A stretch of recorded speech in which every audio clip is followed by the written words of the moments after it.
Hey guys, what's up? It's Joe Rady from Rady's Rise. I'm back here at Montu Motors because you know what? We have the last of an icon model and edition. This is a 1994 Nissan Skyline GTR R32. So if you know your Skyline GTR history, you would know that the R32 went from 1989 to 1994. During that span of time, Nissan produced over 49,000 Skyline GTRs. Now what's interesting is that if you also know your GTR history, you would know that the most common popular colors were black, silver, white, and gray. This being red is extremely rare. Each year it was about 4% of total production of Skyline GTRs.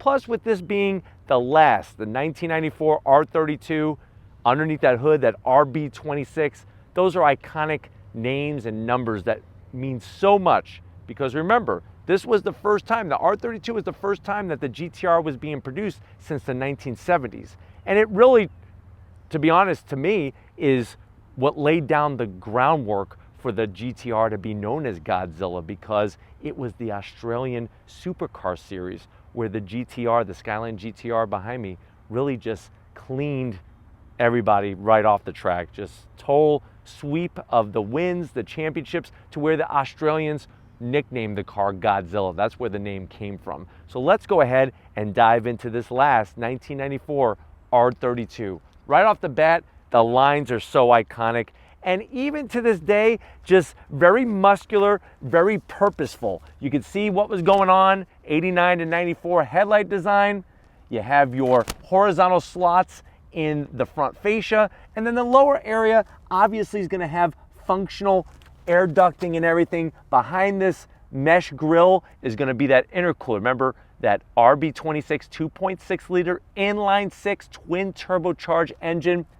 Also the badging, everything is still on here from 1994, this being brought over as a JDM classic. Now as we go up onto the hood, very simplistic, a little bit of a rise to the center, but other than that, nothing too crazy going on body line wise. Now, as we come around the bend, you can see the wheel and tire setup that this one has. So that's a 17-inch wheel, nice looking setup. I like the color of the car with the wheel. If you're wondering, well, what are the size of these particular tires? You are looking at a 235 on the width, 45 series sidewall, cross-drilled and fully ventilated rotors, and 4-piston calipers with the Nissan badging right on there. Just the way that this car sits, like I said, purposeful.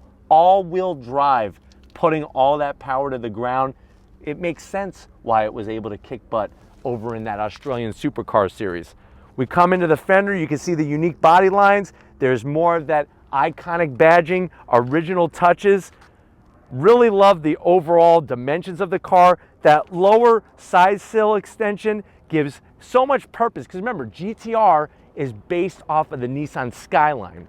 So they took the Skyline and they pumped it up with steroids. They made the car wider. They made the car more powerful with the all-wheel drive, the RB26. Very unique rear quarter window.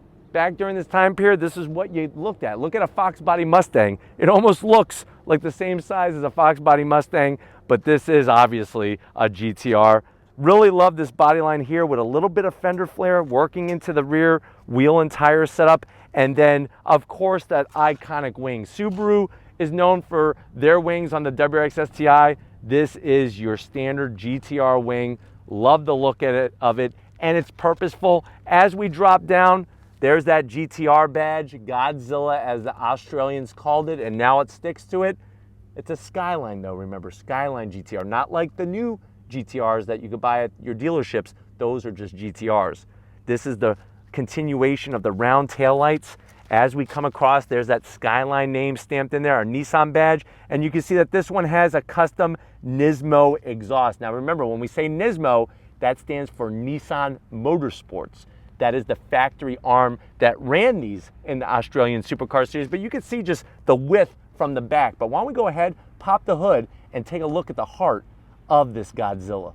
All right, guys, we got the hood popped on this Skyline GTR. You could see the heart of this beast is that RB26. So when we say RB26, we're talking about a 2.6 liter inline six turbocharged engine, Horsepower on paper is 276 horsepower, 260 pound-feet of torque. The reason why I say paper is because when they have dyno tested these stock original GTRs, they have found more horsepower out of them than what was on paper. But obviously twin turbo, a close ratio 5-speed transmission, weighs around 3,153 pounds, 0 to 60 back in 1994, 4.7 seconds, quarter mile in 13.9. I love looking underneath this hood and seeing the patina on this engine, such an iconic engine. You can see whoever owned this previously added a massive strut tower brace to help stiffen up the front suspension, but really just a piece of Japanese automotive history, an icon, a legend. Why don't we get to the best part though? Let's go ahead and fire up this Godzilla.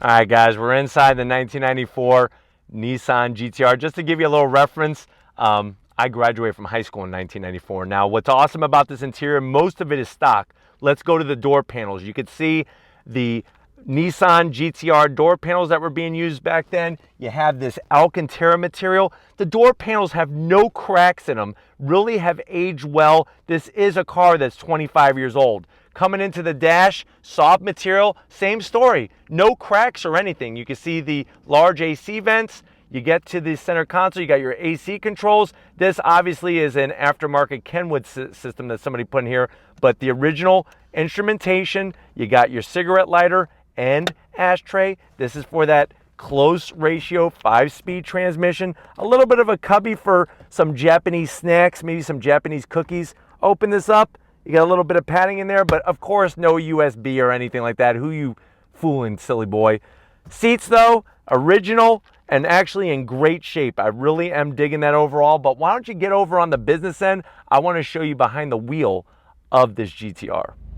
All right, guys, business end, obviously full manual controls. You can see on the driver door panel, all the power controls for the windows, mirrors, and all that, still in great shape. This one has a Momo steering wheel. Great name when it comes to iconic Italian steering wheels. No Bluetooth, no volume control, none of that garbage. Just simple, straight up steering wheel. Gauges, straightforward to the point. You got fuel gauge, you have your front torque gauge, you also have a speedometer, tachometer, oil pressure, and then coolant temp as well. So nice overall setup. And then when you have the instrumentation down in the center console as well. But this is just so iconic to be sitting in a car that's just bare bones, ready to rock and roll. But if you're ready, I'm ready. Let's take this GTR for a spin. All right, guys, we're in the R32, that iconic Godzilla. Really wonderful driving. Just a great experience every time I get behind the wheel of one of these old GTRs. A different time. Everything was just so much more engaging. Things weren't really muffled that much. Just really incredible feeling all the way around. But the steering is just so precise and on point. Nothing like that you're gonna get feedback wise in any new car with an electric steering rack. And this shifter, even though it may not have super short throws like a newer high performance car, still very crisp and just clicks nicely into each gate of that 5-speed. Looking out over the hood is just, you know that you're in something special. You know you're in something that you always dreamed of having that was never available here in the United States. Remember, the R35, the current GTR, is the first time that GTR has ever been sold in the United States. And because of that 25-year rule, when a car is 25 years old, we could bring them here just like this 1994 model, last of the R32s. Idles so nicely. The one thing you're gonna have to get used to is that the foot box is very narrow. There's not a lot of room. Even with the dead pedal there, your foot is almost touching the clutch. So just something to be aware about. And that really goes for almost all the JDM classics during this time period. The foot boxes are just very tight overall. Especially if you're like myself with a size 12 shoe. You gotta be careful when you're dancing down there or you might trip over your own feet. But let's go ahead and make a U-turn here in our GTR. Really easy. 1, 2, 3. Really freaking nuts. Hearing the sounds of the engine, that straight six, such an iconic car, iconic engine, unique feel. That's what the car is all about. It's about going back and being able to experience something that you weren't able to, unless you're a Radies Rise family member that either is from Japan or Australia or other countries that had access to the GTR before the United States, the original Skyline GTRs.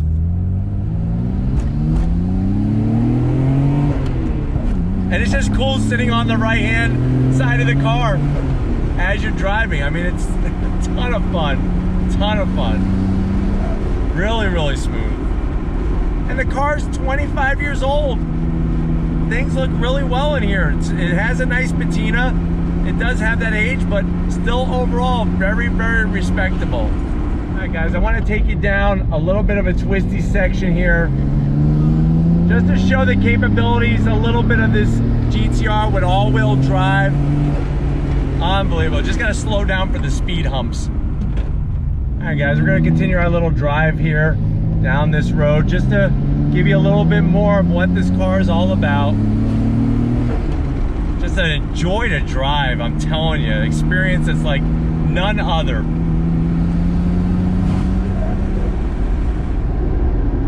And this particular one, it tracks so smooth, the steering is so precise, the feedback is phenomenal, and the brakes feel great too. We're not talking about 6-piston Brembos or anything like that. Those 4 pistons are doing the business. Really nice, look at this. The sound is what's so great. When you get on throttle, the way it puts you back in the seat feels really, really awesome. It lets you know that definitely it's more than 276 horsepower. All right, guys, here we go. And the GTR. Wow, this is awesome. Really, really great. Just the feedback you get is like none other. The way it talks to you, just unbelievable. Gotta slow down for these speed humps. That's the only thing. But the great news is that you can test out the brakes, and I'm telling you, these brakes work great. Clutch feels good. Good feedback from the clutch. Really nice and smooth.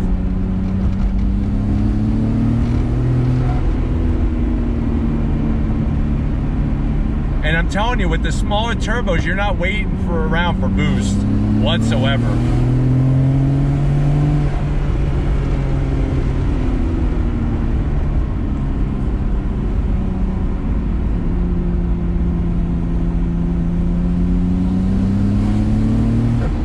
Really, really nice. Another speed hump.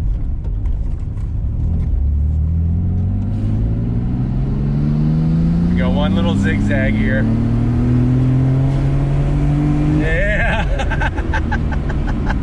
But anyways, we're gonna now officially get back to Montu Motors, so I'll see you in a split second. All right, guys, been another great time with this JDM legend. Definitely gotta thank Sam and Jack of Montu Motors, giving us access to the last of the R32s, especially this one being the ultra rare red color. If it's cars like these you want to keep seeing on Radies Rise, leave a comment in the comment section. If you're new to the channel and you're on your way out, hit the subscribe button. I promise you it's worthwhile coming back for more. If you are a subscriber, thank you for being part of the Radies Rise family. If you want to help us keep making great content just for you on the channel, click the link in the description, get yourself some Radies Rise merch. Got to give it up to a JDM fan known as Big Guns McGee, Tom Moschner. He's going to be making his way over to Tokyo next year for a powerlifting competition. And just like always, guys, I'll see you on the next ride.